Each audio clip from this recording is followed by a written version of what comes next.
Tidak jarang kita mendengar keluhan tentang jarak Tuhan dengan kita.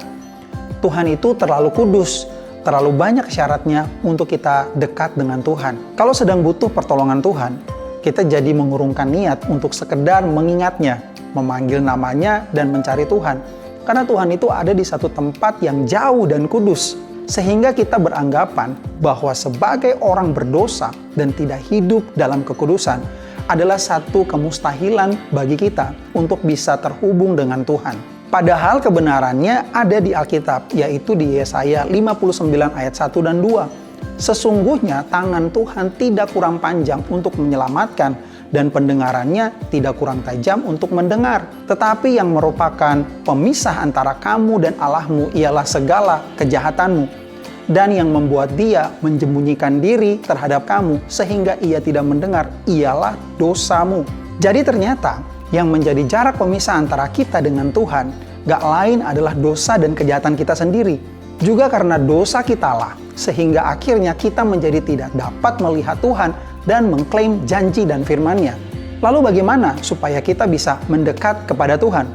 Mari baca dan pahami Yakobus 4 ayat 8 yang bunyinya, mendekatlah kepada Allah dan Ia akan mendekat kepadamu.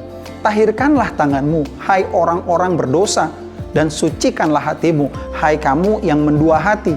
Jadi, ketika kita merasa hidup kita menjauh dari Tuhan karena dosa-dosa dan kejahatan kita, maka yang kita perlu lakukan adalah mendekat kepada Tuhan. Tidak ada kiat lain, itu bagian kita, itu usaha kita, mendekatlah kepada Tuhan. Fakta lain ialah Yesaya 33 ayat 3. Waktu mendengar suara gemuruh ketika engkau bangkit, larilah bangsa-bangsa dan bercerai-berailah suku-suku bangsa. Jadi jangan takut. Bangsa-bangsa dan suku-suku bangsa yang dalam hal ini adalah hal-hal yang berperan sebagai daya tarik dosa itu akan tercerai-berai ketika kita mendekat kepada Tuhan. Jadi seberapa jauhnya Tuhan dengan kita adalah sejauh mana kita mampu bertahan tanpa doa dan hubungan dengan Tuhan.